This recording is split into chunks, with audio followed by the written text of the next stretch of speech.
So, how you doing, buddy? Oh, I told you I was tired. Just got home from work and just listening to that intro.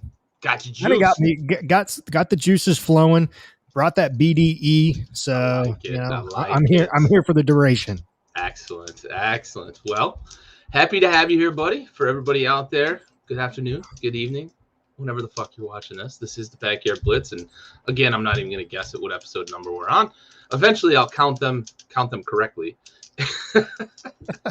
and we'll get numbers again. We're getting close to 100 now, so we're gonna have to do something for episode 100. Well, sure. So I need to count before then. So in the next week or two, I've got to get it situated. Yeah, for sure. For sure. However, we may end up with Raul. I don't think we're going to end up with Andy. Some Coach Flint requirements tonight. So might just be us two until we can get Raul in, and we'll run from there. But good weekend of football to recap here. We're going to focus pretty heavily on the playoffs. Week 18 was really not super meaningful for a ton of teams. We'll recap the scores and stuff, but there's going to be a healthy focus on the playoffs. So Chiefs Broncos on Saturday got us started. This was a good game. It looked like the Broncos were actually going to put the Chiefs in a position where they weren't going to seal up the 2 seed. Late turnover, fumble 6, and it just seems like that's a microcosm of the Broncos season. Like they're close, but like they just can't seal the deal. They lose to these good teams. They've beaten up on the bad teams. And, of course, the Chiefs lock up the 2 seed. But they did. Yeah. So a little 2-point here with this game. I think Denver may stick with Locke as their quarterback. Possibly, depending on the trade market. I think depending you're on right. Trade market, yeah. Depending on Rodgers' situation, Deshaun Watson situation, but then also you have a new team in that locks up the AFC there. Yeah. So Kansas City gets the 2 seed this year, which we haven't seen that in past 4 or 5, 6 years, maybe something like that. A few years they've been 1 seed right along. So. Yeah. So, good start to the weekend of playoff implications for the NFL. There, Denver gave it their all, and Kansas City was just the better team in the end. So, hats off to them. But yeah, just a great starter for the weekend. Yeah, for sure. One concern coming out of that game is Tyreek Hill hurt his heel before the game, and he played really sparingly and didn't look comfortable at all when he was on the field. So interesting to see how that pans out. They didn't get the bye, which they could have used to get healthy. But Tennessee, they won and locked it up, and they had a kind of a walkover game against Houston. So it'll be interesting to see if Tyreek Hill is healthy. Even if he's healthy, though, the Chiefs offense just doesn't look like the Chiefs offense we've come to, see and love and know, and you see all the big plays. They just don't seem to have any of that this season. And in the playoffs, I don't know that they're going to be able to run against the better defenses the way they've been able to against some of these weaker ones. So be really interesting to see here as the Chiefs move into the playoffs. Cowboys, Eagles, Dak Prescott. It seemed like they were chasing history there with Dak Prescott. He needed 4 tutties to pass Tony Romo for most touchdown passes in a season. For all the guff and hatred for Tony Romo that you seem to get from a lot of Cowboys fans for his time there, he holds a lot of records there in Dallas. Very prolific quarterback. Dak passes him with 5 touchdown passes. A couple of big passing games from him down the stretch, bookending that loss to Arizona. I'll be curious to see if they can carry some of that momentum into the playoffs. Eagles sat Hurts and didn't really look like they cared. They were the 7 seed no matter what. They couldn't improve their position, or 6 seed, whatever they ended up being. They couldn't improve their position either way, though. With the Rams and Cardinals being so far ahead of them in terms of wins. So I ask you, as a Cowboys fan, how encouraging is it to see the offense get going, even with Philly sitting a lot of people? Yeah, it's it's obviously somewhat of a morale booster and something that the Cowboys needed. Definitely Dak needed. I'm still, as much of a Cowboys fan that I am, and how badly I want them to win. And I've been saying it all season. I'm not going to shy away from it. You know, I've been picking the Cowboys week in, week out. I won't shy away from it.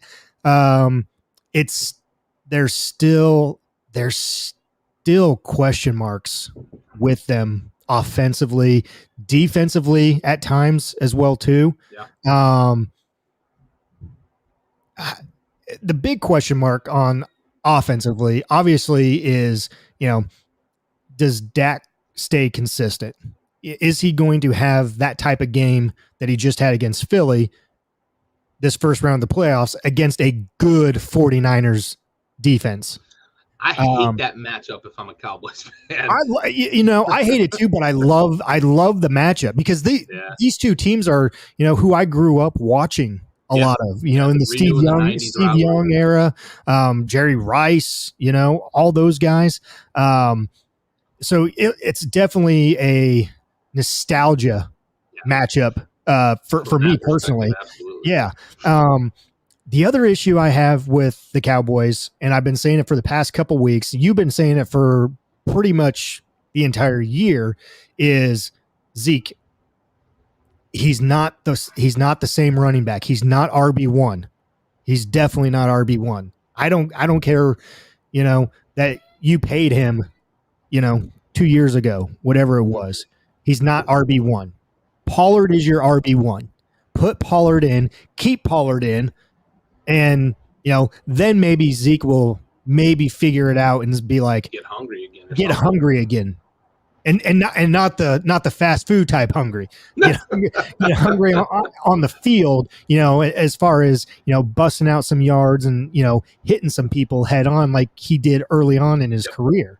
So those two things for me, offensively, defensively, can the edge rushers and that middle linebacker core keep doing what they have been doing for the past 5-6 weeks, and that's containment, and that's getting pressure on the quarterback. Yeah, I think the Niners is going to be a good test for that pass rush because Trent Williams essentially eliminates one side of the defense, right? No ifs, ands, or buts about it. Trent Williams is taking half the field out. So how do you rotate guys, Randy Gregory, Lawrence, and Parsons, and how do you rotate those guys? Give one there to keep Trent Williams and whatnot, keep him honest. But where do you rotate those other guys to try to generate pressure? And I think Dan Quinn is a guy that can do that, right? He's a very good defensive coach. He's proven it in Seattle. He proved it in Atlanta with some really good defenses there. They didn't always have, the talent on both sides of the ball, but they had a good defense a few years, especially that year they went to the Super Bowl. So I think you're right? It's going to be interesting to see whether or not those rushers can continue to generate that pressure, because that's what they're going to need, or else San Fran's going to be able to run the ball and they're going to be able to just sit back and pass, and stopping the run is something. Leighton Vander Esch is going to have a good game this weekend. We know Parsons can run people down and tackle. If we're the Cowboys, we need Leighton Vander Esch to have a good weekend against San Francisco. For sure. All right, so meaningless game here. Washington against the Giants. Washington wins 22-7. The only real news from this, Terry McLaurin. Today. Well, yeah. Okay, yeah. That too. But Terry McLaurin actually becomes the first Washington receiver to have back-to-back 1,000-yard years since 1996. Henry Ellard. No idea what a name. What a name. Yeah, for sure. And then Antonio Gibson actually passes Alfred Morris for most combined yards, or first Washington running back to have back-to-back 1,000-yard seasons, or something like that, to start his season. So the couple of bright spots for Washington in a otherwise disappointing 7-10 year. And then, as you alluded to a moment ago, Joe Judge today gets fired, which was surprising to me that they didn't do it yesterday. I figured that was kind of a no-brainer done. Yeah, they did some sort of exit interview and then decided to. Whatever. I was hoping they'd keep him because fuck the Giants, and he sucks. he walked into, and we don't need to stay on these guys for very long, but he walked into, the quarterback room that was already there. Danny Dimes is not your quarterback. Saquon has been injured in both seasons. He's not the running back like he was at Penn State or when he first came into the league. Yeah. Defensively, good grief. Like, they haven't done anything. And they were overachievers on defense this year. Yeah. So. But truthfully, I mean, Gettleman resigned. He was going to get fired. He saw the writing on the wall. He just went ahead. That was a mutual parting of ways. Exactly. Let me resign. Don't fire me. Yeah, exactly. So I'm out of here either way. You ain't got to worry about me anymore. Yeah. So, he's dealt with the cards that he was given in a way. Now, yes, you're still a head coach. You have to, do what you need to do with what you've been given as well. But at the same time, they didn't have a lot that groceries in the fridge. Exactly. That's a bad program all around. I think he was out of his element. I don't think he's a good head coach, but I also do understand, as you said, like, he was dealt a pretty shit hand, man. I think he had a Uno card in his poker hand. Like, not good. Not good. Yeah. All right. Bengals Browns. This was pretty inconsequential, but Case Keenum leads the Browns to a 21-16 win over the Bengals. They closed their season and then announced that they expect to have Baker Mayfield back next year. Whether or not that's the right move, I'm sure we'll talk about that in the preseason next year. We'll see how that develops in the offseason, if there's a quarterback available for them and they decide to make a move. But he's still on his rookie deal, and they may think they could salvage it. He was hurt a lot this year. He was. Bad play. I won't at all make excuses for the bad play, but he was hurt and really seriously hurt too. Case Keenum even said it. Like, it was a miracle to get him on the field some weeks. Yeah, and you got to give the guy credit for going out on the field while he's injured like that with the labrum, I believe is what it was. Painful injury. But at the same time, before that injury, he still didn't do too much. I said, I'm not excusing the bad play. He was not good this year. Yeah, exactly. And, last year, everyone was up on Baker Mayfield. They're like, he's finally figured it out. He got over that hump. I was one of them. I was too. And then this year just totally digressed and went the opposite direction and went back into the Baker Mayfield who came into the league freshman year, sophomore year, now this again. Granted, he did have some injuries this year, but still the play before those injuries was still suspect. Yeah. They need to get some weapons on the outside. And I know they tried with Beckham and it just didn't seem to work. Yeah. Baker, well, and he was injured too. Yeah. A little bit. And then you had the whole fallout with the dad and come on. They need to get some weapons. They don't really have a tight end they can count on. They don't have wide receivers they can count on. He is good on TV, but he probably needs to do a few less commercials this offseason. Yeah, his commercials are pretty solid, to be honest with you. I love the one where he's putting nachos and cheese in the kids' trick-or-treat bags. That's the best. I did not see that. You hadn't seen that one? I did not see that. Good. So good. Oh, man. Did not see that. That's awesome, man. All right. Bengals rest Joe Burrow, which was the right decision because they weren't going to be able to improve or worsen their position in the standings, at least not worth putting Burrow in the game, especially after he hobbled off the field at the end of the game previously. Yeah. All signs point that he's fine, but that is definitely a good thing. Give him a week that just get healthy for the playoffs. It don't matter at this point. Week 18. Exactly. Packers Lions, this game and the Colts Jaguars game had both playoff and draft implications. This one not so much playoff implications, but draft implications. Lions go ahead and beat the Packers, and I wish Andy was here to celebrate it with us, but knock the cheese heads off, or cheese dicks as he would call them. And they look like they've got a guy in Amon-Ra St. Brown that is suddenly they've got a number one receiver there. That dude is legit. Another big game from him. He's the first rookie wide receiver, or he's got the most consecutive games with 8 catches for a rookie wide receiver in history. So, like, that's a big deal. That's a guy that I think they can lean on going forward. Figure out the quarterback position, get him a solid number 2 wide receiver, because I don't think they have that in Detroit on that roster. Work on the running game. But it looks like they're sort of trending the right way with Dan Campbell. I think he needs to give up play calling duties, but they fucking fight for that guy. Oh yeah, for sure. And you saw it week in and week out with him. And it all started with his introductory press conference with biting kneecaps off. Baby. Yeah. So yeah, I mean, good for the Lions. I mean, these guys aren't going out there to lose a game just to get stay in the draft status. Like, some of these guys are out there trying to get an extra sack or, a couple more tackles to put tape there for roster spots, whether it's with Detroit or with somebody else. So, or get paid on incentives, So yeah, I mean, no, good for Detroit here. So yeah, good to see that. Yeah, for sure. Green Bay couldn't do anything in terms of draft or playoff seeding either.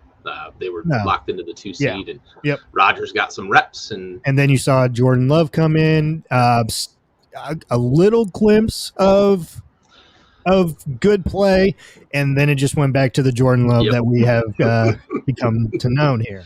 He's not good. They better do whatever they can to patch that up with Aaron this offseason to keep him around. Yeah, because they do not have a quarterback in waiting.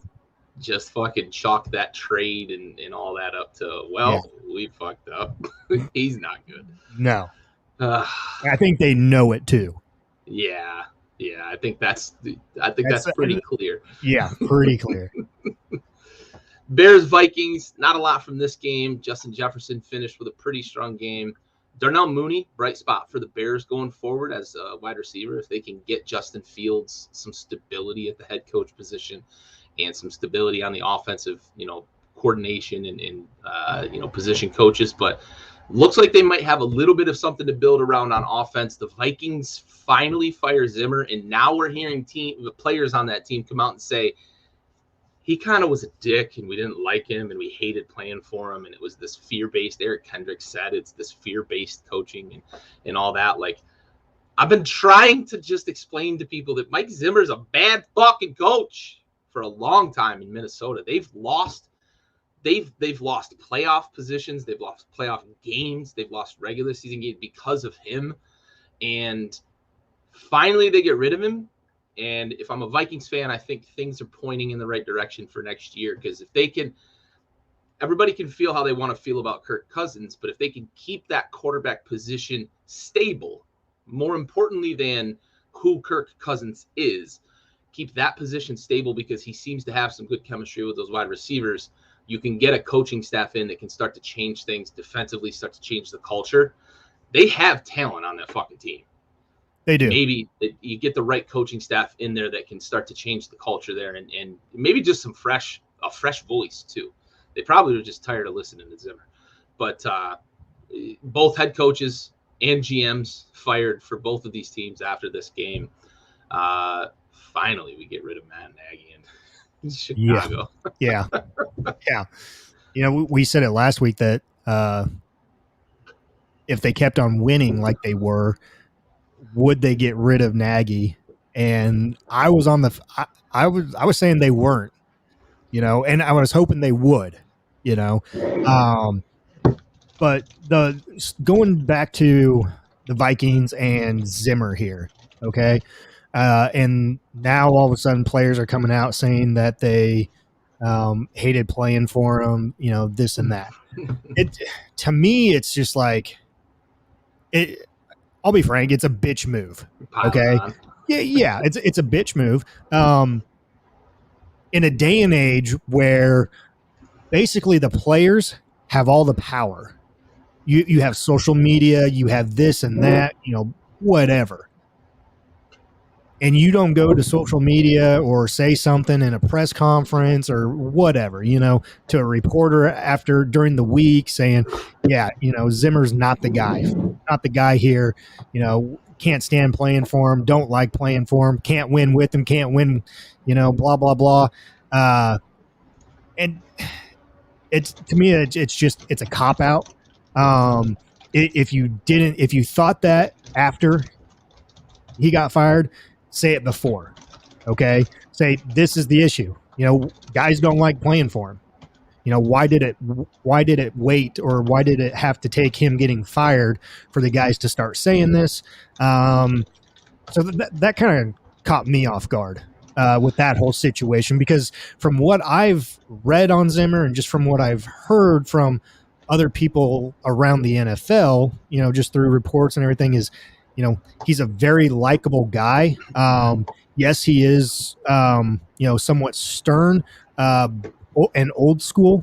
But the dude's been through a lot, though, too. Yeah, for sure. And, it seemed like in Cincinnati, he was a bit of a player's coach. And when you start to feel the heat, too, as a head coach, you probably change your tone a bit and try to get, maybe it's something I need to do differently, that sort of thing. So I don't think it was a secret, right? Zimmer knew he had to win or it was going to be over. And it might have changed his tenor a bit. But, yeah, he is kind of an old school guy. Obviously, he's like 7 years old, so he came up in a different NFL. Right? Yeah, he's been a coordinator for a long time. So definitely a different era now. But, we can all shed tears for him, but he's still going home to that fucking dime piece at the end of the day. So he may have lost his job, but that dude is winning life. Damn, Kay. Exactly. All right. Maybe the craziest game of the week, and we had some crazy finishes in the Ravens Steelers game, and obviously the Chargers Raiders game, but what the fuck? I called it. Happened down in Duval, and you did, man. The floor is yours. Like, what the fuck? I just like to thank Duval County and Trevor Lawrence for making my pick come true. Going to Disneyland. Right. Dude, 26-11, and really this game was never really close. Never really close. No. They ran away and hid, and I sat there looking at the score like, dude, the Colts have to come back at some point, right? And then I think it's the first drive of the second half, and Jonathan Taylor's got 12 rushes for almost 60 yards. He's averaging about 5 yards a toe. And the first play of the fucking drive, you throw the ball, and Carson Wentz throws a fucking pick 40 yards down the field. Like, yep. At that point, it was still like a 2-score game. It was like a 10-point game. I think it was 10. Point. Yeah. Like, dude, Frank, what the fuck are you doing? Stop overthinking it, man. Stop doing it. And Ryan, you're right. Like, I'm there at this point. Thank right? you. You just can't trust him. You can't trust him. Whatever it is within that offensive scheme, it hasn't fixed him. Whatever happened. But this was a top 15 quarterback for you. There's a lot of bad quarterbacks in the NFL, buddy. But this was a top 15 quarterback for you this year, and I was saying, fuck no. He is not a top 15. Statistically speaking, he's still in the top 12 or so. But you can't throw picks in those clutch situations and me say you're a good quarterback, right? Like, I'll eat my words on that. He played really well for about 8 games this year, and then he had a little bit of a bump, and then he started to play better in weeks like 15 and 16, and then you can't go to Jacksonville and lose. But I guess in everybody's defense, like, no Colts quarterback has won in Jacksonville since like 2015, man. It's fucking weird. Andrew Luck, who we saw last night, was the last Colts quarterback to go to Jacksonville and win a game. Like, dude, what the fuck is going on down in Duval, man? The Colts just can't win down there. Dude, that picture you showed me of Andrew Luck. Oh, my God. Wow. My goodness. Totally different dude. Like, you know who he looked like? Matthew McConaughey and fucking... yeah, that's exactly what I was just going to say. I literally was like, this dude, like, he's got a fucking meth habit or something. Yeah, like, I know Dallas McConaughey's Fires character Club had here. AIDS, but that movie, I couldn't think of the movie name, but yeah, like I know McConaughey's character had AIDS, but like I was like, what the fuck happened to Andrew Luck, man? Yeah. He's so gaunt and disheveled. Like he looked like he just like grabbed a jacket on his way out the door and threw it over his fucking like Zoom meeting clothes. Whatever, Crazy, whatever. Man. Oh Jesus! No, Wentz is not that bad. Wentz is not Daniel. No, come on. He ain't Daniel fucking Jones. No, I'll agree. I get like the comparison. It's like 27 and 28 though. 27 and 28. Daniel Jones is like 78. Oh shit. Anyway, moving on from that fucking shit show, and it still doesn't make sense to me. The Colts just win and you're in against the worst team in the league. And the Jags, despite winning the game, get to keep the second seed or the number one pick because Detroit went and beat Green Bay. So they get the best of both worlds, knock out a division rival, and keep the first pick. But moving on to a better showing from a team that needed to win and get in, the Steelers, who were trailing 10-3, I believe, at one point in this game, ended up winning 16-3 or 16-13 in overtime. And with the result of the night game that we're going to talk about here in a bit, they seal up a playoff spot. Big Ben, in his last season, everyone believes it's his last season. It is. Gets into the playoffs. And here we go. So I should have put this for a cap and facts, but I didn't. So here's the question to you. With what two-part question, okay?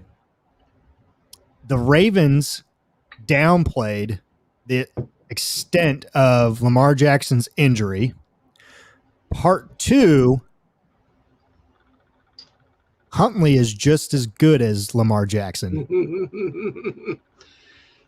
So part one, I believe, is 100% facts, 1,000% facts. Like they kept just saying, "Oh, he's practicing. We're going to try to get him on the field." So they made it sound like it was just this kind of he's nursing it back to health type of ankle injury, but your playoff lives are on the line. So and he's not out there. You don't pay that guy the money you paid him and then say, we believe Tyler Huntley gives us the best chance to win. However, getting to your second part of this question, I think that Tyler Huntley is a different player than Lamar Jackson, right? He can run, but he's not dynamic like Lamar. Nobody is, right? There's no comparison when it comes to his running style, maybe someone like a Kyler Murray. But what Tyler Huntley can do that I think Lamar Jackson still struggles with, and we've talked about this on the show throughout this season, that Lamar Jackson, at times, it feels like he's holding back this Ravens offense. He cannot progress through reads, work both the inside and the outside of the hashes on the football field. If the middle of the field is clogged for him, he struggles big time. And we see that all the time. What Tyler Huntley can do, and what I believe is going to get Tyler Huntley a shot somewhere, and it might be a place, a situation like Washington. I don't know that Washington is going to go sign him, but a situation like Washington where a team has a guy that they think is maybe in between, but they want to bring in some competition and they want somebody who's competent that can win some games. I think that's Tyler Huntley, because if he loses the starting job, he's already proven he's a good backup. But I do believe that the Ravens offense threatens the defense in different ways with Tyler Huntley at quarterback than it does with Lamar Jackson. And I think that in some ways they are a better offense with him. They don't have the running element like they do with Lamar, despite the fact that Huntley can run the ball. But yeah, I think you're 100% spot on that Ravens offense looks, at times it looks more dynamic, especially in the passing game with Tyler Huntley. I totally agree with the passing game. Yeah, Lamar has the edge on the running game, but you don't want your quarterback to be running all the time either. So to me, it might be interesting to see what the Ravens do here come this offseason. with the quarterback situation. Now I know, I know Lamar is, Lamar and everything else, but definitely be interesting to see what they do with Huntley.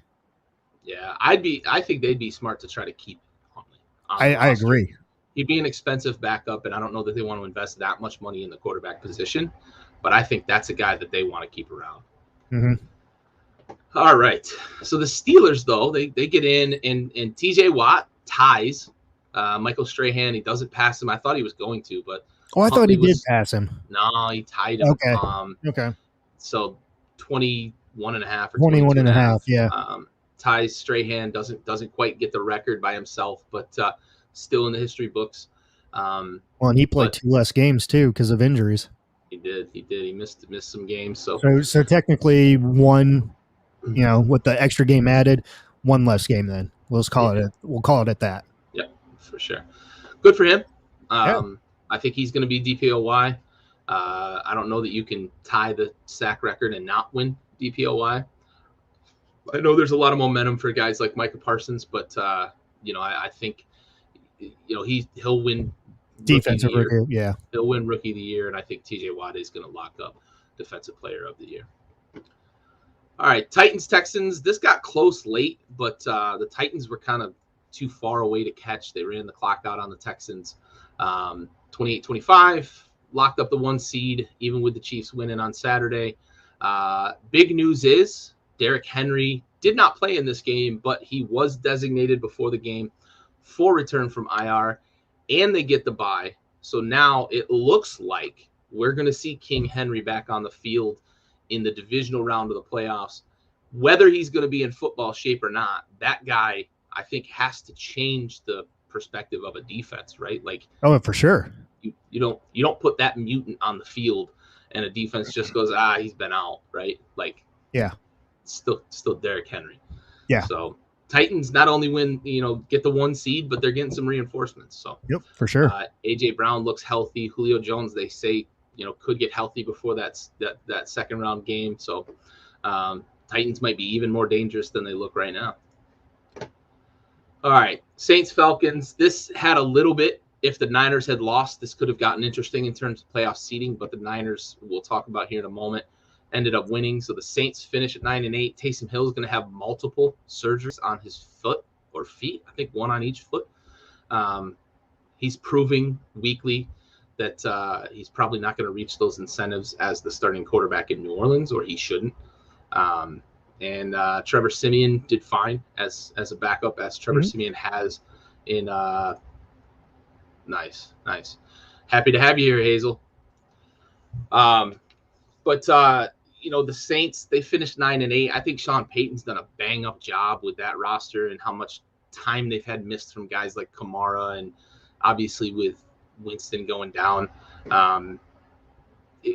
The Falcons, it seems they're going to try to keep Matt Ryan around. I'm really surprised by that. I am too. And I've been saying it for, better part of the season, that he's just taken up so much cap space. And with the season that he had in the past, actually the past couple seasons that he's had, ever since that Super Bowl where they lost to the Patriots, it's like Matt Ryan has gone downhill. He's still a good quarterback, but I'd still take him over, 60% of the league, probably. Yeah, exactly. But at the same time, like, they're not winning games. And part of that is on Matt Ryan. And so to me, and I've been saying it for a better part of the season, it just felt like with the way they were trending, the way they were playing, that, this might be his last season in Atlanta and last season in the NFL. To me, it just looked like he was going to just go out and, help free up some cap space for the Falcons, retire a Falcon, because really, no one's going to take on that contract. No one. Yeah. That's going to be a tough one to trade, and they can't cut him. As you mentioned, the dead money's too much this year. I think next year they would be able to get out of it. But this year they're not going to be able to in terms of the dead cap money. I wonder if there's still a possibility, right? Yeah, I wonder if this is a little bit of posturing by the Falcons to say we want him, but behind closed doors, the discussion is he's going to go out on his own terms, right? Mm-hmm. And I think he's such a favored son there, obviously really close with the owner Arthur Blank and whatnot. That I think that there is that possibility. I don't think that door is quite closed yet on his retirement. I halfway through the season, I didn't see it. I saw more of the trade option, but the more the season has progressed, he's just not the guy he used to be. And I don't know that there's a team that wants to take on that whale of a contract. So I still suspect possibly that there might be some discussion behind closed doors that, hey, we're going to put on the good face. We're going to let everybody know that we still want you, that you've still got gas in the tank, but you're going to go out on your own terms. So maybe we still see something like that. Yeah. And now that the season for them is over, and nothing's really been said about retirement, and I don't think Matt Ryan would make anything about him, but I think he would want that one last game, in Atlanta, at the Dome there to go out a Falcon, with everyone knowing that that's his last game, have his family there, this and that. So maybe one more season for him. Maybe if they can take a big swing in free agency and put a lot of weapons and a lot of help around him, they might be able to win some games, but he's not the guy that's going to carry that team anymore. No. All right, Jets, Bills 27-10. They clinched the AFC East with that win. Obviously, the Dolphins beating the Patriots was another way that they could have won the division there. But Bills, Jets, not a lot from this game. The Bills seem to be able to run the ball now, which is good. Devin Singletary's had like 300 yards over his last 3 games, so that's really good. Obviously going into the playoffs, and Josh Allen seems to be getting close to that form we saw from him last year. Not a great week, but it was windy as fuck in Buffalo again. It was, yeah. So they get the bye, wait for the division, and go from there. Let's see if we can break some tables. Yes, sir. We're going through some folding tables. Niners, Rams. This was a fucking exciting game. This was a good game. This was crazy because the Rams get out 17-0. Sean McVay's running around in the end zone. He was so tell him to go back to his sideline. I loved it. I love seeing that awesome from a coach. Like he was amped up. But then it all caved in. Yeah. They give up that field goal at the end of the half to the Niners, and I think it's been really weird this year, especially with teams that just seem to like, we're just going to concede points at the end of a half. It's weird. But the Niners go get 3. Does it like every week. Oh, dude, it's a ritual. It's a fucking ritual. Points on opening drives and points on closing drives of halves. That's who we are. But the Niners then come out in the second half because they get the ball after halftime and score a touchdown, and then they get a stop, and then they score a touchdown. And suddenly it's fucking 17-17. Mm-hmm. And then you see the Rams, get to 24, but then the Niners come right back and tie it up. We head to overtime, and the Niners get a field goal, and then the Rams can't do anything with the ball. And we see Matthew Stafford. Yeah, we see Matthew Stafford make a couple of mistakes in the second half that were not what we saw from him in the first half. But the Niners, man, I don't know what it is with the Niners. Jimmy Garoppolo is like fucking 50-1 as the starting quarterback in San Francisco, but he just can't stay on the field. Yeah. They are awful without him. They're like 10-40 without him, but they just win games with him at quarterback. And again this weekend, and they've got the Rams number, man. The Rams are hoping the fucking Cowboys beat the Niners. I can guarantee you that. Oh yeah. They're like 6-0 against Sean McVay. Like, whew. Talk about having someone's fucking number. No, very good game from start to finish. And Stafford looked like he had put the previous 2 weeks behind him in terms of the throwing. And then, and then second half came in overtime and made a couple costly mistakes. So can't be having that against playoff caliber teams. and now especially during the playoffs. So I've pointed it out a couple of times on both my Facebook feed and on the show. Deebo Samuel has the right fucking first name, buddy. Yeah. You don't want to try to tackle that dude. That dude will put you in the fucking pain locker when you try to tackle. You can't tackle Deebo. That dude is a fucking unicorn, man. And he's fast. He's fucking big. He'll run you over. They move him all over the field and do everything. That dude is a Swiss Army knife. It's incredible. And what the Falcons were doing with Cordero Patterson, they obviously didn't win as many games, but dude, Deebo's got the right fucking first name. Yeah. All right.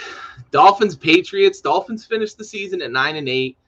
It's sure the Patriots that they're not going to win the division despite Buffalo had already won their game. But after the game, fucking Flores gets fired.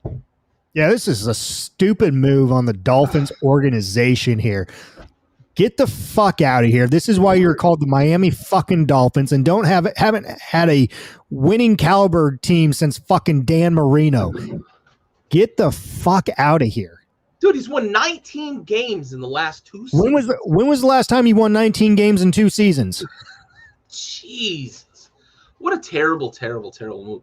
And I'll tell you what, there's rumors right now that Chicago is looking at bringing in Flores. Good. And if you want to make the right hire in Chicago, with Justin Fields, that's the right hire in Chicago. Because if Brian Flores can win games with Tua fucking Tagovailoa, he can damn sure win a bunch of games with Justin Fields. So yep, go get you some Brian Flores up there in Chicago and just never look back. Never look. I will never understand the Dolphins firing fucking Brian Flores. It just does not. Who wants to go down to Miami and, win 19 games in 2 seasons and then get fired? Yeah, like you're gonna have a hard time hiring somebody. Exactly. Yep. Fucking stupid.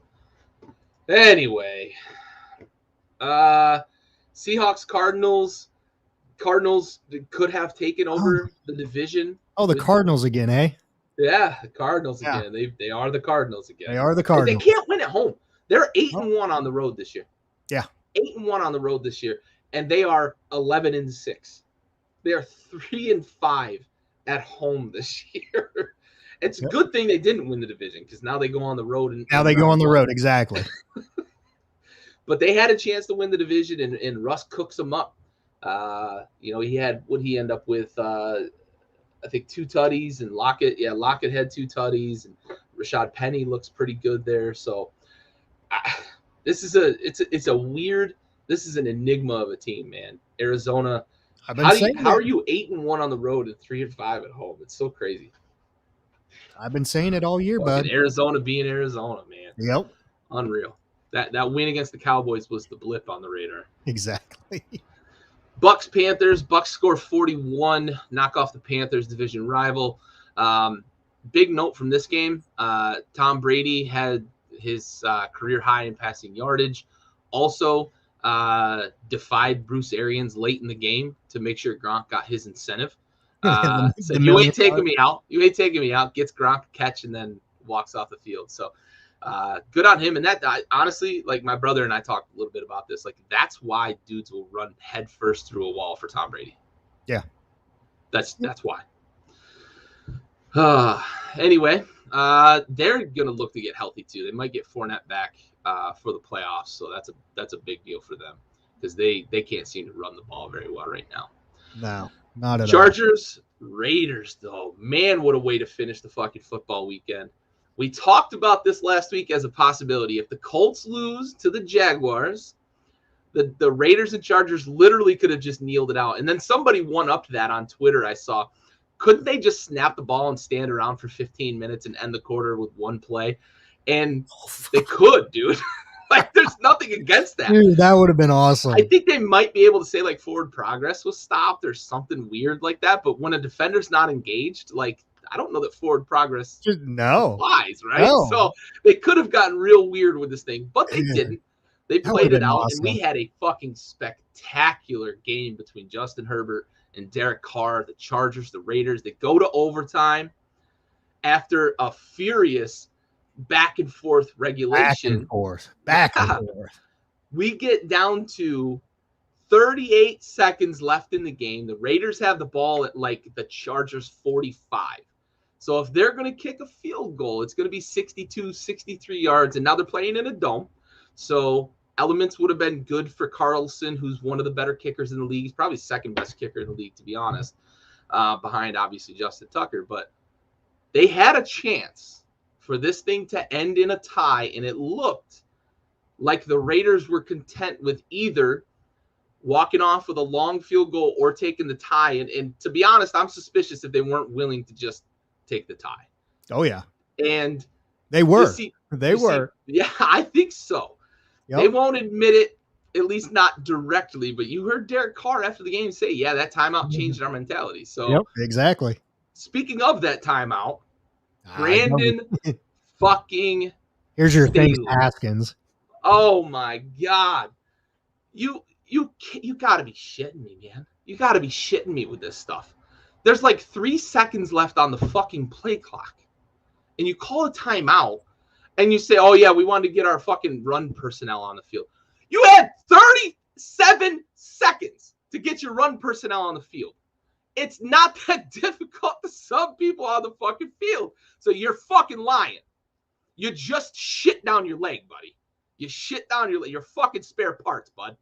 Like, what the fuck are you doing? You coached your way out of the playoffs. You coached your way out of a sweep of the Chiefs this year. I no longer feel like the most jaded fan base by our fucking coaching staff because I just watched Brandon Staley coach away the fucking playoffs. Man. You had 37 seconds to sub in run personnel and you take a timeout with 3 seconds on the play clock. No, you done fucked up, bud. You done fucked up. Nah, they have a quarterback. You don't. Right, their personnel package is much better than ours. That coach is a fucking travesty, though, buddy. I'd still take him over Ron Rivera. maybe.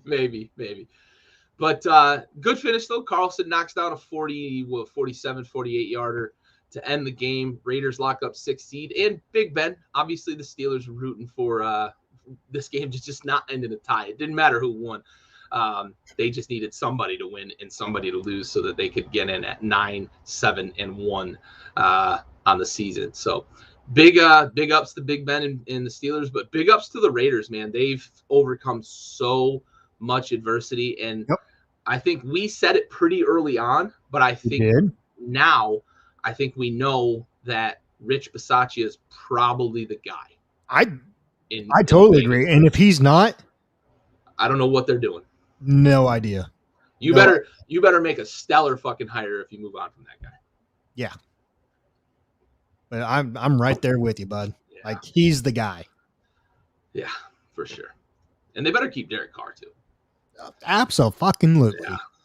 But that wraps up week 18. So let's transition here to the wild card round of the playoffs. Our first matchup of the weekend, Saturday at 4:30, Vegas and the Tiger King. Derek Carr and the Raiders go into Cincinnati to take on Joe Burrow and the Cincinnati Bengals. Who you got in this one, buddy? You know my stance on Tiger King. You know my stance on the Raiders and Derek Carr. This one's split your heart here. This one is because I've picked both of them at the beginning of the season. You were buying heavy on both these guys. Yeah. But I cannot shy away from what Tiger King and Jamar Chase have. It's something special. Dude. It's something special, bud. They are fucking soulmates, buddy. Exactly. They are soulmates. Yes. Yep. Yeah. I'm with you. I think that offense for the Bengals is what's going to carry the day for them. Too many weapons. Obviously, the connection with Burrow and Chase, but Mixon has looked good this year, and T. Higgins has started to make good on some of that potential we saw, from him coming out of Clemson. They still got Tyler Boyd who can make some plays. I think in the offseason, if that team gets a real, true receiving tight end, they might devastate teams next year. Honestly, if you give him an option in the middle of the field that is a true, like Uzama's fine, but get him a guy like a Kittle, a Waller, a Gronk, Higbee, or get him somebody like that can make some fucking plays at the tight end position. That's going to be a real devastating offense. Yep, for sure. All right, so we're in lockstep there. Vegas goes into Cincinnati, but Tiger King and the Bengals get the win. We've got a third time this season. New England goes into Buffalo. Buffalo won the division, but ends up with the division rival in the first round. They had split the season series, so this is a true rubber match for these teams. Who you got, buddy? Bills Mafia. Bills Mafia. Hands down. We're breaking some tables. We're breaking some tables. Yeah, get your beer ready. Get them tables ready. Get some lighter fluid. Light them on fire, and we're going through them fucking tables. Yep. I'm with you. I think Josh Allen in the running game right now are clicking, and that Bills defense has been pretty good all season. I think the Patriots are really kind of on a downhill right now. I've seen 3 straight games from Mac Jones where he's not been great. They got it going a little bit late in this game against the Dolphins last week, but they didn't look good early, and Mac Jones didn't look good early. So I think we're starting to see him hit a bit of the rookie wall, and I don't think they're going to right the ship against the Bills. The Bills are too good. Book it. All right. Moving on to Sunday, and it's interesting that we've got a 3-day wild card weekend. They're calling it the Super Wild Card Weekend. Yeah, I don't like this. First game on Sunday, though, we've got Philly heading down to West, maybe South Florida. I don't know how far South Tampa is actually in the state of Florida, but they're going to the Gulf Coast to take on Tampa Bay. Eagles have a chance? No, not at all. No. If they can find a way to run the ball against the Bucs still have a really stout run defense. If they can find a way to run the ball and shorten the game and maybe get, a couple of stops against Tom, you might have a chance late in the game, but I don't see it. I see Tom carving up that Philly defense, and I don't think the Eagles are going to get it going. And I think we could see Jalen Hurts turn the ball over a few times, because if they force him to throw, he's not an NFL quarterback. I'll say it again. He's not an NFL quarterback. All right. Big game of the weekend for us here at the show. Sunday, 4:30. We've got two Cowboys fans on the roster here. You don't even need to ask. You don't even need to ask. We done boys? Yeah, we done boys. This is an interesting matchup, and I think this is probably the matchup of the weekend. I think so too. Strength on strength in a lot of ways. Besides the Bills Patriots game, I think this one outweighs that game. But those two games are definitely the ones to be watching. Yeah, for sure. I've gone back and forth a lot on this one throughout the season. And you're going to go San Francisco and Jimmy Garoppolo, aren't you? It's all right. I'm leaning that way. Yeah, I am. I'm not super confident in that pick, though, because I think what the Cowboys can do offensively does threaten some of the back end for the Niners. That secondary is not great. If the bookend tackles for the Cowboys can slow down Bosa and crew, I think the Cowboys are going to have a chance to keep Dak in a clean pocket, and he's going to be able to push the ball down the field a bit. If that happens, I'll be wrong. But if they are able to get pressure on Dak and run the ball offensively, which I think they're going to be able to do because the Cowboys defense doesn't stop the run really well, they've been able to get ahead on people and start to put pressure on the quarterbacks and get those turnovers. We see Trevon Diggs, obviously, with 11 picks on the season. So I'm going to lean toward, I think San Fran's going to be able to get There's no pressure. Waffling here. There's no waffling. Right. No waffling. I'm going with San Fran, but I'm fully admitting that I'm not super confident in that pick. So I'm going to go with San Fran's going to be able to run the ball. I mentioned earlier Trent Williams is going to erase one side of that pass rush for the Cowboys. It's really going to come down to what the left side of the defense can do against the right side of that offensive line for the Niners. But I think the Niners are going to be able to run the ball. They just don't lose with Jimmy Garoppolo at quarterback either. You're right. You're right. I'm going Niners, but I do think this is going to be a last possession game. All right. Good deal. All right. Pittsburgh goes into Kansas City. It's going to be cold as shit this time of year in Kansas City, but you got a cold weather team in Pittsburgh going in, so they're not going to have a whole lot of home field advantage when it comes to weather. But Arrowhead is fucking nuts in terms of noise, cold weather. Guys are going to be liquored up. I mean, I've been there. I've been one of them before in a playoff atmosphere. Like it gets a little rowdy. It's a little rowdy. Do you give the Steelers a chance? Absolutely. Yeah. Absolutely. Now, how much of a chance? I'm definitely not resting that chance on Big Ben's arm. Yeah. Okay. I'm resting it on their defense. Yep. Mainly their defense and a little bit of Najee Harris. Yep.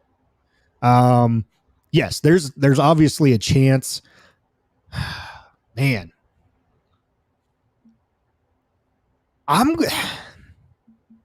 gonna do it? I'm thinking about doing it. I got to cap facts later, and we can't. I didn't even read them all, but yeah, yeah, okay, yeah, okay. I remember it now. Maybe we hold the picks till then. Okay, we'll hold the picks with the cap facts then. Okay, I sounds like that. Right. I'm with you though. I think the big matchup. I knew. I was waiting for the comment, Trotnick. I was waiting for you. Done lost your damn mind and everything else. Trotnick's going to be that guy that's going to be at Arrowhead Rowdy. And have a 30-pack deep before the game even starts. Hey, that's a hell of a pregame, buddy. But I agree with you. I think the matchup of the weekend is going to be T.J. Watt mainly against that Chiefs offensive line. And yeah, as Amy just said, T.J. Watt makes you nervous. That dude can wreck games. Yeah. If he's in Mahomes' face all day, I don't think that they're going to be able to run the ball very well against the Steelers because they've got really athletic linebackers in the middle that can run guys down. But we're not winning. We're not winning on Big Ben's arm if we're Pittsburgh. Yeah, for sure. We're going to run the ball with Najee. We're going to make it ugly. We're going to muddy the game up. We're going to play defense. We're going to get after Mahomes. We're going to hope he makes a mistake or two, gives us a short field where we can get a field goal or a cheapy touchdown. And we're going to hope that when it comes down to it and Big Ben's got to be clutching late in the fourth quarter, which he's done a lot this year, that he's going to be able to do it again. And if we need a field goal to win, we've got a pretty damn good kicker in Chris Boswell as well. So that's the formula for the Steelers, and I'm with you 100%. We'll get picks here in a little bit. We've got a cap facts that kind of lines that up for us. So stick around to hear the picks for the Steelers and Chiefs game. For sure. Last game of the weekend, or I guess week beginning of next week, Monday night game. First time ever a playoff game. Here on, especially on wildcard weekend, we're playing on Monday night. We've got Cardinals at the Rams. Cardinals are going on the road. That's a key point because we just talked about the fact that they're 8-1 on the road this year. To the Rams, who have been super wishy-washy all year, up and down, up and down. How do you see this one playing out? You can't disregard the fact that the Cardinals are 8-1 on the road. You can't disregard the fact that you have Matt Stafford, you have Donald, you have Odell, you have some of these other guys, you have Sean McVay. Okay. This one's a tough one, but I'm going Rams on this one. And mainly for the fact that it's the Cardinals and they always trend down towards that. Yeah. So I'm with you on the Rams. I think star power is going to win the day this weekend. I thought at halftime the Rams had figured it out and they were ready for a fucking playoff run. And then the second half happened. And I was like, well, I was wrong. But I think they are going to get this win over the Cardinals. I just think that they've got too much star power on defense. Aaron Donald's a game wrecker. Jalen Ramsey is probably the most versatile defensive player in the league. He's the Deebo Samuel of the defensive side of the ball. So yeah, I'm with you. Rams, I think at home they're going to have a little bit of an advantage, despite the fact that the Cardinals have been so good on the road this year. But I think Stafford and company are going to kind of settle in with this game. If they make some mistakes early, though, as Flynn has pointed out before, we might be in for a long day for LA. So. Yeah. Raul, how you doing, buddy? Thanks for joining us. Hey, I'm glad I can make it. Practice ran a little late, so I was trying to get it all together. Dad mode in full effect. Yielding calls from Stanford, Nova, no biggie. Yeah, absolutely. Yeah, they're chasing sixth graders. Cardinals. Yeah. Rams Cardinals. Early commitment. I had the Rams losing this, I had the Cards losing either way. So Rams for sure. All right. Excellent. Yeah. Let's do a little lightning for you. We're going to save one because we've got a cap facts, but I want to get your picks for the rest of the games. A little lightning round here. All right. Vegas Bengals, who you got? Tiger King. Mm-hmm. Pats Bills. Give me Bills Mafia all day. Bills Mafia. We're breaking tables. Yeah, Amy, you're right. Before we get to the next games here, they want the money. That's all it is. They don't care about 6 days rest versus 7 days or 5 days rest versus 6 days rest. They don't care. They just want money. Philly, Tampa, Raul, who you got? I mean, Tampa. Yeah. Obviously. We had sort of the same reaction. San Fran, Dallas? Yeah, no, it's the boys. They're going to get their W. Okay. Excellent. We're going to save Chiefs Steelers because we've got a cap facts later. Don't want to spoil that. Hell yeah. All right. Speaking of cap facts, let's transition to cap facts.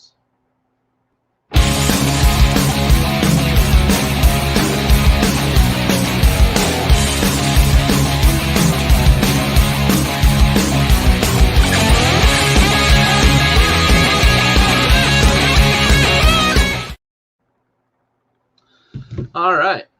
So our first cap facts of the evening is Joe Burrow will lead the Bengals to their first playoff win in the text messaging era. We sort of spoiled this, but I wanted to point out the fact that their last 1991. 91, and the first text message traveled over the airwaves in 1992. So I think we were unanimous. So I think we can all say facts on this one. Facts. Cap facts. This is the one we saved. Big Ben will win a playoff game to put a stamp on his last ride. Stove, you doing it? I'm not going to do it. I'm not, and it's not because of Tronic or anything else like that. He didn't bully you into it? No, he didn't. Because I was real close on picking an upset here. But I think the Steelers have basically spent their mojo on That's a fair assessment. I like that. With it's everything. Exhausting.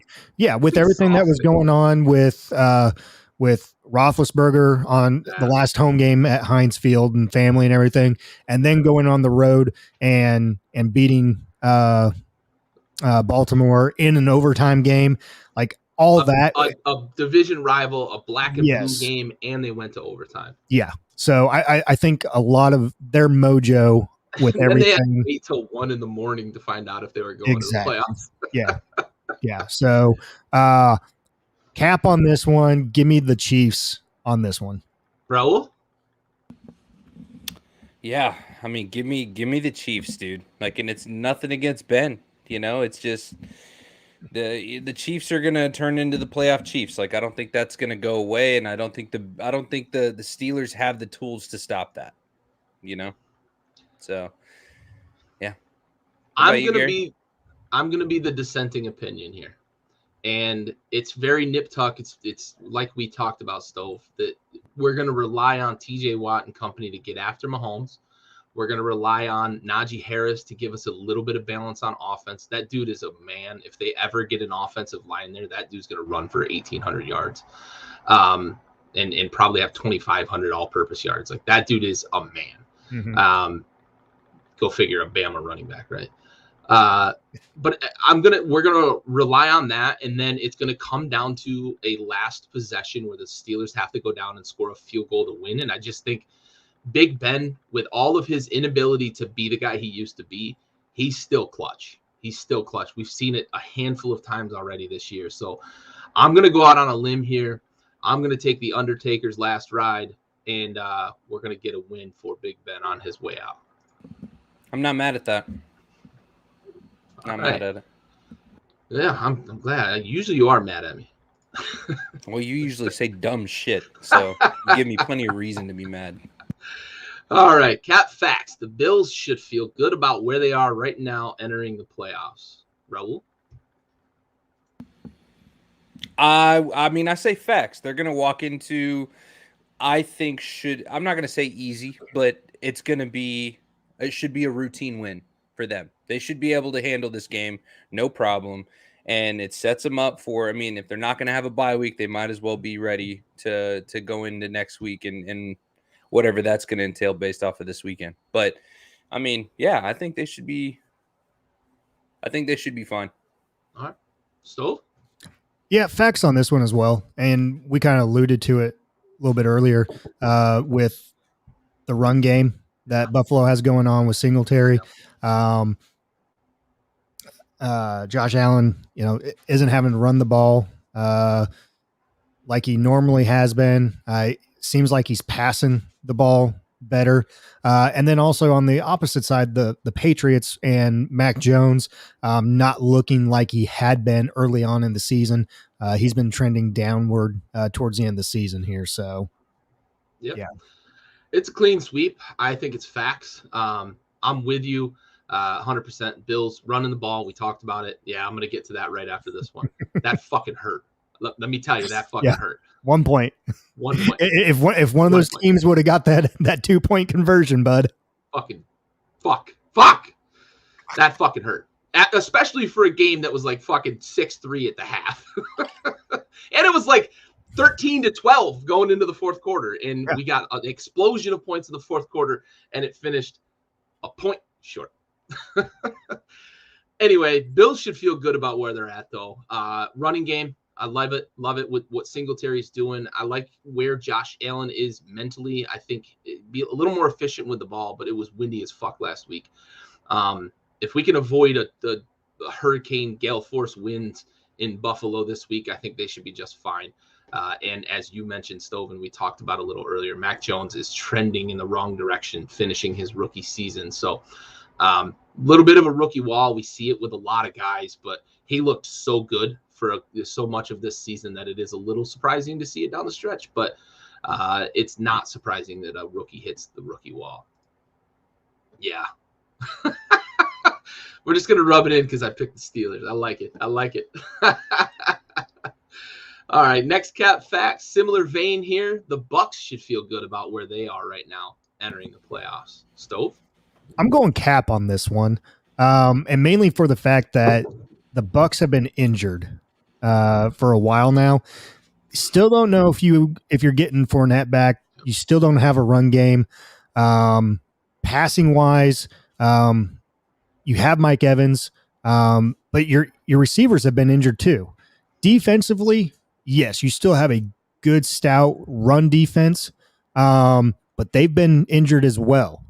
So I'm going Cap on this one just because of all the injuries that they've sustained. And if they get those guys back, you don't know what percentage you're getting them back and if they're in playing shape right off the bat. So that's a good point. Godwin's hurt. Obviously, you're not getting him back. He's at the ACL. He'll be back next year. Where that is, who knows? He was on the franchise tag this year. But Antonio Brown, obviously injured ego. They definitely need to get some of those guys back. Raul, Cap facts. How the Bucks feeling? Yeah, I kind of was going to allude to the same shit, just in that depletion in the offense, man. Not having like a reliable kind of set of tools for Tom to really work with. Like, I don't know. I mean, Gronk's clearly not what he used to be, right? And then, missing as much time as he has this season. There's not really anybody that's going to be able to lead him on the deep ball into a Super Bowl or any kind of contention, because we've got the Chiefs, who I believe are on the rise, in the AFC. I'm used to Tom Brady still being a fucking Patriot, apparently, but you've got Green Bay. Aaron Rodgers is not gonna these matchups are totally different. Like, the Bucks defense is stout. There's no doubt. Can they keep up with Devontae Adams, everybody on that defense or on that offensive front for Green Bay? That's a return question, I guess, for you two. No, I think it's a good point, and I think Stove alluded to it on defense. Like, they still have the solid front four with Sue and Pierre-Paul and everybody else. They can still Villa, and they can stop the run. Linebackers are still good if they can get Levante David back. But corners and safeties. That was a big loss. But yeah, that back end, you're absolutely right. Devontae Adams threatens that back end in a way that not many receivers in this league can. You've got 2 or 3 guys that really are in that group. And he's one of them, and he's got the best quarterback in the league. So, in terms of his ability to engineer that offense right now, I don't know that there's a question of whether or not Aaron Rodgers is playing at that level. So you're absolutely right. This is a clean sweep. I'm cap on this, and it really is the injuries. I think the only redeeming factor you have right now in Tampa is obviously number 12. It's hard to bet against number 12, but they're so depleted. Chris Godwin is such a big injury for them because he is a security blanket for Tom on third down, which makes a big difference because Gronk isn't, as Raul said, Gronk's not what he used to be. Gronk used to be the guy that moved the chains. Chris Godwin's been that guy for Tom in Tampa. That's a big loss. Losing AB, a guy that Tom clearly had some chemistry and some confidence in, hurts big time. And Stove, you mentioned, do you get 100% Leonard Fournette back, right? If he's back, is he 100%? Do you get what you got out of him last year in the playoffs? Because he was a big part of that Super Bowl run. So I'm with you. Cap on this. I think the injuries really puts them in a situation, and some of the turmoil too. That Antonio Brown situation really distracted them from that stretch run that should have just been them trying to peak for the playoffs. So yeah, with you 100%. Cap facts. I got a couple of Cowboys fans with me here. So Cap or facts, Dak will lead the Cowboys on a deep playoff run. Let's start with you, Ro. The Cowboys, Dak's gonna lead these guys into a first round victory, and then second week they're gonna lose, and it doesn't matter to who they play against; they're gonna lose. So he's going Cap. Stove. I'm going opposite. That's opposite. deep for Dallas, dog. Like, I'm just being real about it. This is deep for Dallas. Like, goddamn, realistic goals, man. I'm cool with one. Hey, I would rather be under promised and over delivered. Yeah, sure. Yeah, I'm cool with that. I'm gonna go the PG safe route. But yes, no, the fucking Dallas Cowboys are gonna win this week, and then they're gonna lose next week. Stove. This is facts all the way, baby. This is facts. We going deep. Get that shit out of here. That weak ass shit out of here. Dak and the boys making a deep playoff run. I'm going Cap. I picked the Niners earlier to beat them, but I did say that I'm prepared to be wrong on that. I think it's going to be that tight of a game, but I'm with Raul. I don't see them making it past the second round if they do get a win. Although, as Raul said, that is deep for the Cowboys. So that's deep for anybody in the NFC East, really. All right. Last Cap facts here. The Rams will go on a deep playoff run, just not this year. Cap or facts, Stove? I like this one, and I'm going facts on this one. They've been so inconsistent, and it starts with Stafford. You can't be having the turnovers like he's had the past few weeks. What was it? Three picks, then 2 picks, and then another 2 picks. So, I mean, that's 7 picks in 3 games. 3 weeks. Yeah. Can't be having that, especially in playoff football. You're just going to get destroyed. So I think not this year. I'll go next year, though. A year under his belt in that system with the core and everything like that. So facts on this one. If you ask me this question at halftime of Week 18, it's facts. But that second half was a train wreck. And I think you're right, Stove. I think they are a year away from a real run Stafford comfortable in that offense. Getting Robert Woods back next year would be big for them. He's that guy that can do a lot. He's their version of what Deebo Samuel brings to the Niners and some of the other guys in the league that just do everything. Robert Woods is that guy. I think having him back next year would be a big help. And another off season where Stafford and McVay can kind of refine what they do in that offense. I'm with you. I think next year is the year, not this year. I could see them honestly losing to the Cardinals in round one, despite picking the Rams. You know, this has just been an enigmatic season with the Rams. Yeah. All right. That wraps us up for Cap or Facts. We are going to move on to Salute. Raul, do you have? I have one pulled up unless you have something ready to go. Yeah, go for it, man. All right, buddy.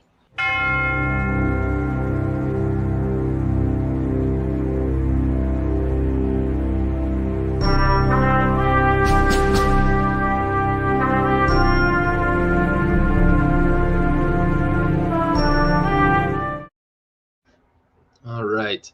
This week's episode goes out to Army Chief Warrant Officer 2 Marwan Sameh Gabor. He died November 12th, 2020, serving during Task Force Sinai. He was 27 of Marlborough, Massachusetts, died in a helicopter crash while on a peacekeeping mission on Egypt's Sinai Peninsula. These peacekeeping efforts, we frequently are put in peril supporting these peacekeeping efforts because the military trains with these vehicles, these transport vehicles that can move large amounts of equipment and personnel. And unfortunately for Army Chief Warrant Officer 2 Gabor, this ended in a tragedy in Egypt, serving on peacekeeping missions. Army Chief Warrant Officer 2 Gabor, we have the watch.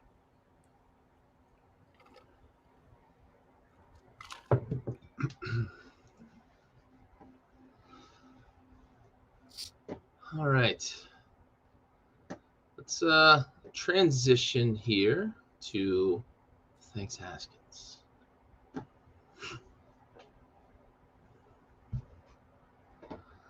All right, I'm going to open the floor first. I've got a couple, and I'm going to save whichever one doesn't get taken because I think somebody is going to possibly take one. Let's start with Raul. You got anything for Thanks Haskins this week?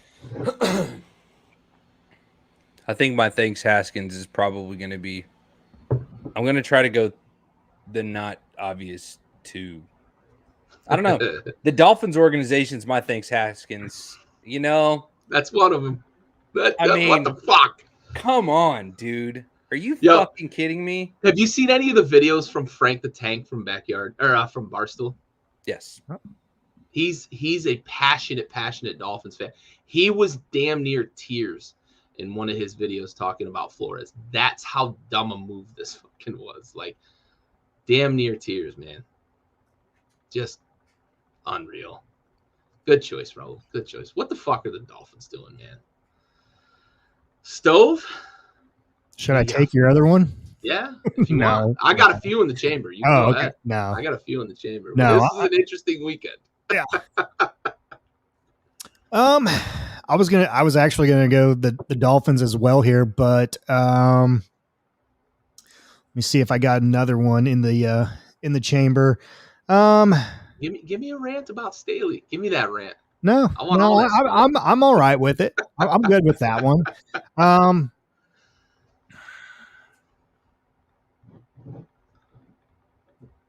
I got nothing right now because I was gonna go the Dolphins on that one. I'm gonna rattle off three kind of in sequence. Actually, here, real quick, quick. Get after it. Pitter patter. Chicago Bears. Okay. Matt Nagy.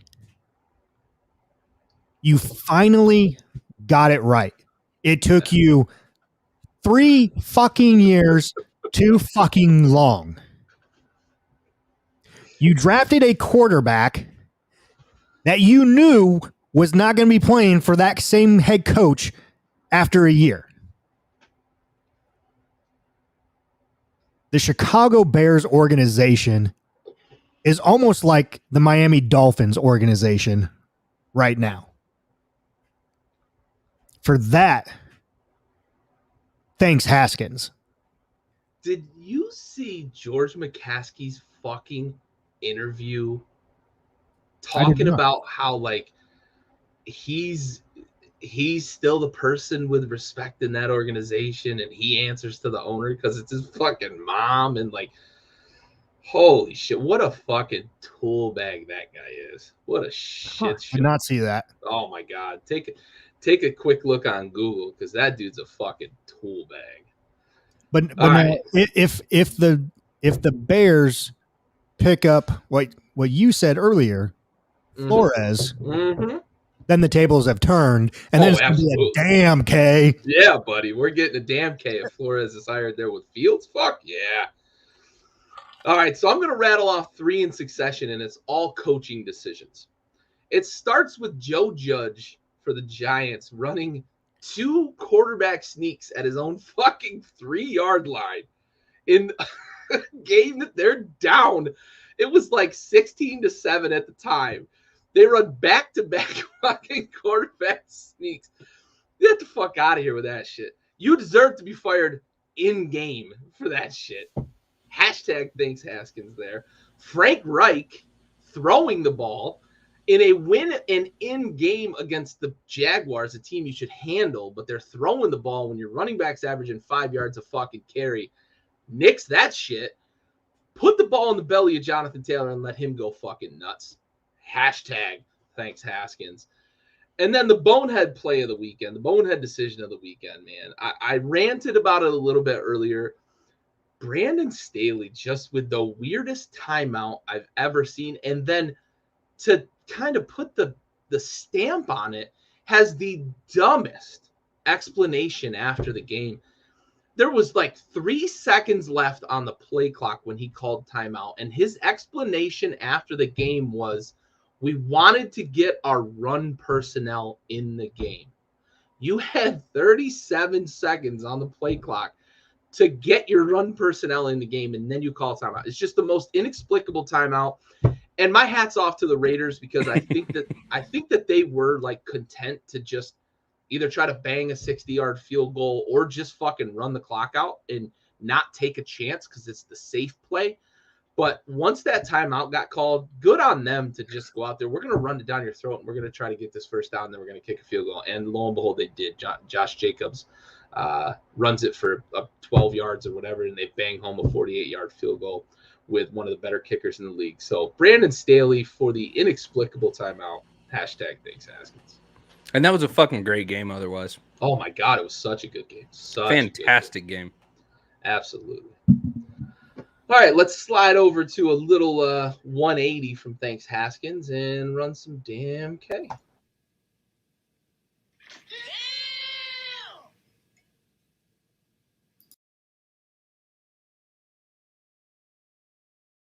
All right, let's start with Big Stove on this one. So I got 2 for this one. One, going back to last week and last week's pick of the week.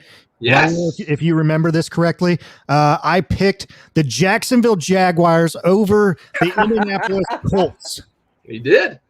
Thank you, Duval County, and thank you, Trevor Sunshine Lawrence. Hashtag damn K. Okay. Second one, Carlson's field goal to send the Oakland Raiders, who I had picked at the beginning of the season to make the playoffs. Hashtag damn K. Raul, what you got for us? How do you follow that up? I don't. No, my only damn K was just a simple damn K actually goes off to the Oakland Raiders. Vegas. For making their way into the playoffs despite the Gruden bullshit, despite everything that has happened this season. Fucking damn K for sure. Buddy. All the fucking turmoil. All the cards were definitely not in their favor. Stacked against them for sure. Yeah, they were. It was not. Yeah, they were playing blackjack with old maid cards. Playing blackjack with fucking tarot cards, dude. Like I don't know how they managed that, dog. Oh shit. Oh, son of a bitch. Son of a bitch. All right. My damn K stays in a similar vein. I'm going to go back to Big Ben. The just sticking with it, right? Like the Steelers just don't die. We talked about Tomlin halfway through the season. There were rumors with him going to USC. He dispelled those rumors, but there was talk of him being a candidate, blah, blah, blah. And of course, they've had nothing but winning seasons with Ben, nothing but winning seasons with him. Ben is now the only quarterback in history to have 18 winning seasons for like his entire career with one team. Like that's just an unbelievable mark. I think other quarterbacks have had that many winning seasons, but not with the same team, Brady and Montana and, along those lines. So for all of that and the fact that the Steelers have a guy playing quarterback that can barely even lift his arm to throw the ball, damn K to Tomlin and everybody for rallying the troops and staying with it, sticking with the game plan and fucking just damn K to Tom getting there, man. Absolutely. Yeah. All right. Yeah. And damn K to Andrew Luck for making it out of that concentration camp he's been in for the last couple of years. I mean, what the fuck, dude? Oh shit. I didn't even get a chance to talk about that, but so we'll open the floor because we compared him to Matthew McConaughey and Dallas Buyers Club. Yeah, full blown-y AIDS. Yeah. He just looks so gaunt for a guy that played at like 240. Yeah. He has to be like $170. That's what a 2,000 calorie diet probably looks like on him. Yeah. Jeez. That's what dad duty will do to you. That's fucking Ned Flanders in the flesh, dog. That is Ned Flanders. Oh, he has technology timeouts in his house. I fucking guarantee it. I guarantee it. Oh man, yeah. That happened to pop up, and then Jameson torn ACL last night. That's fucking brutal, man. God damn. For a guy that was going to be the first wide receiver off the board too. Just absolutely brutal. Man, but nothing makes me happier than watching fucking Alabama lose a national championship. Nothing makes me happier, dude. Oh, we like that kind of petty around here.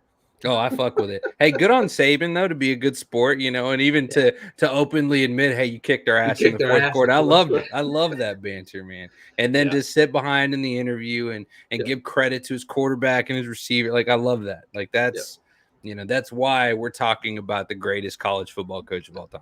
So, but either way, any day that Alabama loses is a good day for not even just America, the world. Like the world's a better place when Alabama loses a game. It's like it is. The sun's a little brighter. The birds are chirping a little sweeter. Right. I think kind of the same thing with Eagles fans too, just because we've seen what happens when they win. They burn their fucking city to the ground the day they won the Super Bowl. They had to grease the light poles for weeks. And we don't need any of that shit. They ride 4-wheelers in the city and things. Like, what are you doing? Fucking nonsense. What are you doing, bud? What are you doing? God, that's quick trigger. Way to go, Stowe. Oh, fucking all time, bud. Oh, man. That's so good. He's got to play an extra in a movie somewhere, right? Like he's in like a saloon shootout in the 1800s, like something. Mm-hmm. Yeah. The OK Corral. Yeah, for sure. He is definitely something. There's something going on there. He's getting ready for a new Tarantino movie, the first Tarantino movie without cussing, something like that. I'm sorry, he just strikes me as a very vanilla human being, like just fucking Wonder Bread as a human. Oh, good. Look at the way he's dressed, dude. Dude. He's got a polo shirt and a blazer. What are you doing? He's got the polo unbuttoned with the taco meat hanging out, too. My man's got the Urban Outfitters polo shirt. Who wants a mustache ride? And a fucking Men's Warehouse clearance rack blazer. and the dirtiest caterpillar I've ever seen, and like a 10 a.m. shadow. Yeah. Yeah. And it doesn't help that the freeze frame is the crazy eyes. Right. So he is about to explain to you how he knows the truth about wormholes. And 5G's here to rot your fucking brain. He did go to Stanford, bud. Yeah. Oh, what a fucking finish to the show. I didn't say he wasn't wrong. I just said he's going to be the He's guy gonna who explain swears it to he you. has that information. Yeah. Mm. Well, I'm glad I managed to make it in. Yeah. It was questionable. Exactly. Yeah. Exactly. Yeah. At least he got out early, man. Good for him. He did. He did get out Yeah. early. Yeah. Speaking of getting out early, Megatron's record staying safe. Yeah. He got close. Cooper Kupp is a fucking cheat code, man. He Fucking is. cheat code. What do they have in common? Who? Megatron and Cooper? Yeah. Yeah. He was throwing on the rock. Yeah, just a young man. Yeah. Westlake High School. Westlake High School. Of course. Had to get the Texas reference in. Where'd he go to college? Who knows? Yeah. Who knows? Not important. Not important. Couldn't tell you. At least it wasn't Oklahoma. Yeah, no, as long Talking as it about was Stafford or Stafford. yeah, Georgia. Yeah. At least it wasn't Oklahoma, right? Where did Megatron go to college? I don't know Georgia that Tech. actually. Georgia Tech. Georgia A school Tech. that doesn't throw the ball. Yeah. He was there during the triple option. School that also doesn't win a lot of football games. Riddle me that. True.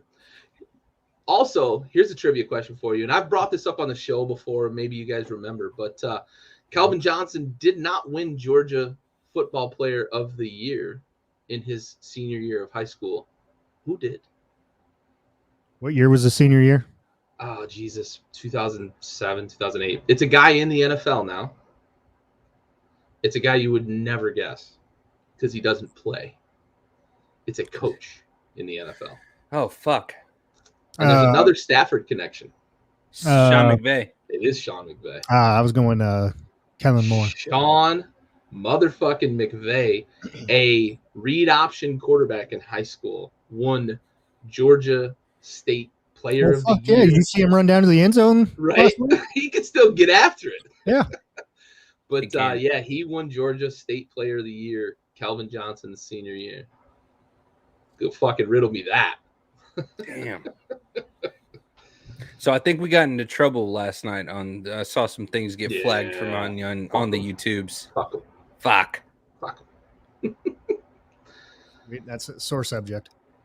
Another big time receiver in the NFL went to Georgia Tech during those triple option days too, though. Played for the Broncos, just recently passed away. Demaryius Thomas played at Georgia Tech too. Oh, we didn't even talk about Demaryius Thomas. What a shame. Yeah. So young. And we lost Bob Saget. Fuck, dude. Yeah, 2022 can suck a dick like already. 30 days have sucked. I'm giving Betty White to 2022 because I'm pretty sure that shadow was cast, and 2022 can fucking suck a dick from the back. Yeah, for sure. Yeah, we've got a good 6 months of morning time on Betty White at least, I think. Yeah. But jokes are obviously allowed because that's what she would have wanted. Oh, absolutely. As a Hispanic man, Vicente Fernandez dying was a fucking travesty. I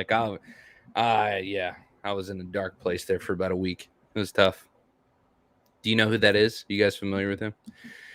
So the only comparison I've ever been able to make, I've thought about this for a while, is actually Johnny Cash.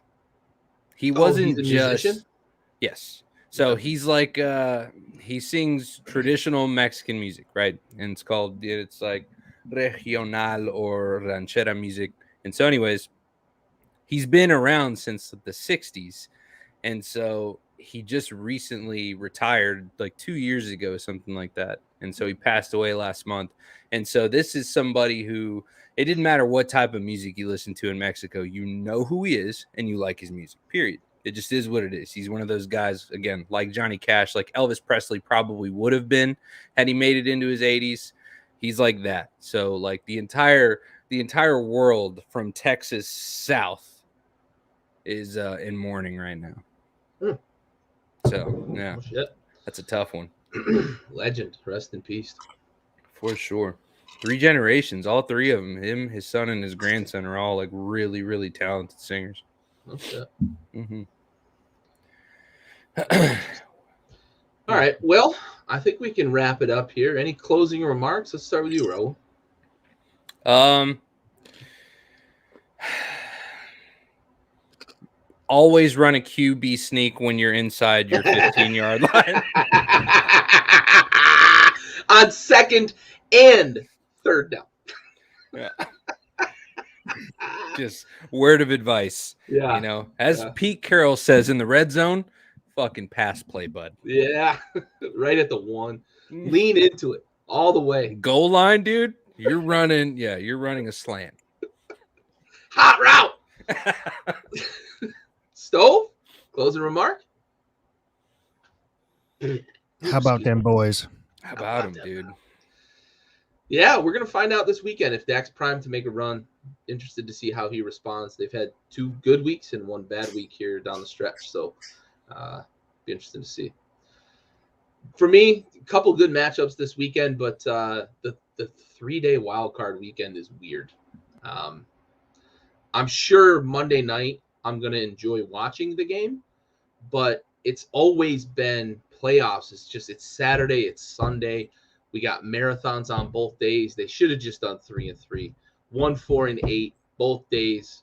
Don't reinvent the wheel here, NFL. But money, you know, everybody's got to cash in. Monday Night Football is a big money generator, but I'm not super excited about the 3-day playoff weekend. As I said, though, I'm sure Monday night I'll be excited to watch some football, but it doesn't feel the same. It doesn't feel the same knowing that there's going to be a Monday night game. So they had the opportunity. They could have just run 3 slots on Saturday and Sunday, but whatever. Money, money, money, money. Anyway, for Raul, for Big Stove, this has been the Backyard Blitz. We are out.